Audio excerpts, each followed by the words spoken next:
அஸ்ஸலாமு அலைக்கும். இன்றைக்கி நம்ம பார்க்க போகிறது பெற்றோர்களுக்காக அதிகமான நம்ம துவா செய்யணும். நபிகள் நாயகம் ஸல்லல்லாஹு அலைஹி வஸல்லம் அவங்க ஒரு மனிதர் நான் அழகிய முறையில் உறவாடுவதற்கு மிக தகுதியானது யார் என்று கேட்குறாங்க.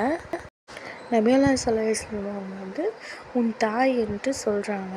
அவர் திருப்பி பிறகு யார் என்று நபிகள் ஸல்லல்லாஹு அலைஹி வஸல்லம் இரண்டாவது முறையும் நபிகள் ஸல்லல்லாஹு அலைஹி வஸல்லம் உன் தாய் என்று சொல்கிறாங்க. அவர் பிறகு யார் என்று நபிகள் ஸல்லல்லாஹு அலைஹி வஸல்லம் கேட்குறாங்க.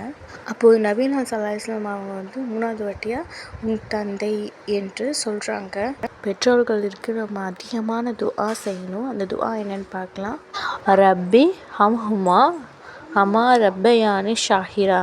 பொருள் என்னன்னு பார்க்கலாம். என் இறைவனே, நான் சிறு பிள்ளையாக இருந்தபோது என்னை பரிவோடு இருவரும் வளர்த்தது போல் நீ அவர்கள் இருவருக்கும் கிருபை செய்வாயாக.